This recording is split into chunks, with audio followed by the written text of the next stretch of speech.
Ya insinué que una de las razones principales para incluir en esta lista El desierto rojo de Antonioni era su clarísima influencia junto a Grow Up sobre Deep End de Jerzy Skolimowski, sobre el cual, por cierto, es muy difícil encontrar tratados, ensayos, monografías. Sé que existe una que me ha resultado completamente imposible de encontrar. O si la he encontrado era un precio astronómico. Bueno, el caso es que la encontré haciendo una búsqueda digital porque me llamó la atención un señor que leía en el transporte público, leía en el metro Tribuna Ludu, y entendí que debía ser el propio Skolimowski, y efectivamente sí, hace una aparición a lo Hitchcock, Skolimowski leyendo Tribuna Ludu, que es el periódico además que lo persiguió y que fue el principal causante de su salida del país. He encontrado, eso sí, unas pequeñas declaraciones de Skolimowski en este libro, Cómo dirigir cine, de Terence St. John Marner, que ahora pasa mucho del cine y es pintor. Tengo una entrada en la Biblioteca Ideal sobre este autor, ya que el libro es importante por lo que recoge, de entrada, desde luego, por lo que recoge de Skolimowski, aunque sea breve.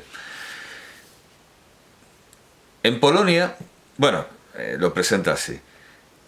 Bueno, venga, leámoslo todo. Los factores que rigen la proporción... Bueno, pero ¿qué proporción? Cuanto más barato es el film, leamos desde el principio, cuanto más barato es el film, más importante se hace el costo de la película y del revelado. En una producción muy costosa, a causa de los enormes gastos generales en salarios, alquiler de los estudios, etc., puede resultar más barato arriesgarse a filmar directamente que perder tiempo preparando y ensayando. Para quien realiza films de forma experimental, contando con un presupuesto reducido, el gasto de película se vuelve crítico. Incluso así, su inexperiencia puede llevarle a malgastar metraje innecesariamente. Los factores que rigen la proporción dependerán del tipo de film que se realice y del presupuesto total aproximado que el productor o patrocinador provean. Un film que demande demasiado metraje documental no planificado o que tenga secuencias que impliquen un estilo documental requerirá una proporción más elevada que la exigida por el estricto guión de la producción hecha en un estudio. Si la proporción fijada es baja, digamos 4:1, este hecho afectará directamente la clase de guión a partir del cual uno tendrá que rodar, ya que el director deberá trabajar sin el lujo de planos adicionales con numerosas tomas de protección. Jerzy Skolimowski ilustra la proporción entre la relación de rodaje y el guión al hablar sobre los problemas de dirección en Polonia. En Polonia, y esto ya son las palabras de Skolimowski, uno de los materiales más caros es la película, porque es importada. Así que para ahorrar, al director se le da una relación de 4:1. El método de filmación no se basa en los planes adicionales con tomas de protección. En cambio, uno tiene que llegar a la idea de la versión final antes de rodarla. Cada toma es lo que el director desea ver en la versión definitiva. Todo director tiene que hacer un detalle del curso de la acción y otro describiendo cada toma. Uno conoce exactamente dónde empieza y dónde termina cada toma. No hay planos adicionales. Hasta aquí sus palabras. Limitarse, sigue St. John Marner, limitarse a un porcentaje restringido tiene, al menos, otra ventaja, además de la económica.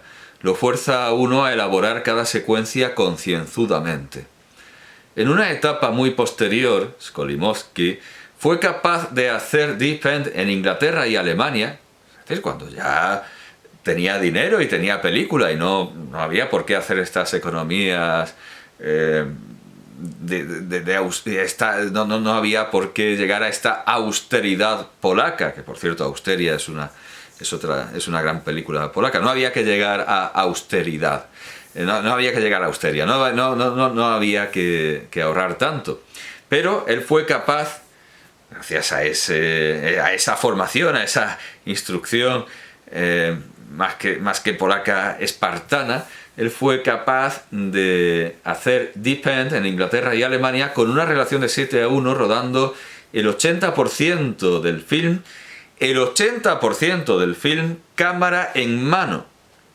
Esta absoluta obra de arte de la fotografía, esa especie de película de Antonioni divertida y además muy, muy divertida, con muchos detalles absurdos. A su vez también he señalado su relación, y además se anticipa, a Amarcord de Fellini. Tiene también mucho que ver con Amarcord de Fellini, y aunque desde luego Fellini lo que nos muestra son recuerdos que van completamente separados y aparte y lejos de cualquier otra mundanal influencia, desde luego en esa escena inicial con la señora mayor, y bueno, más que mayor, pues no sé, jamona y entrada con el adolescente, eso se anticipa curiosamente a la escena de la estanquera de Amarcord. A consecuencia de la previa disciplina que le había sido impuesta, sigue St. John Marner, fue capaz de rodar muchas de las escenas en una sola toma después de un concienzudo estudio de la misma. Creo que esta disciplina, esta preocupación estética, este estudio detallado se nota muchísimo en la película, que es una obra de orfebrería, es una auténtica joya bien labrada, muy muy bien labrada, con un dominio del color digno, como digo, del Desierto Rojo, de la composición digno de Blow Up, con una imaginación, una fantasía, una originalidad dignas de Amarcord, y desde luego dignas de no ser, de no agotarse ni agostarse en parecidos ni influencias, sino de ser notadas como obra de una genialidad personalísima, de un genio con una personalidad tan definida que puede hacer un Hitchcock, puede aparecer como Hitchcock leyendo el periódico y no parecer un rasgo de soberbia o una emulación ridícula. Realmente Skolimowski es un autor sobre el que debería haber muchas más monografías y que debería verse y estudiarse muchísimo más de lo que me da la impresión y me parece que se hace.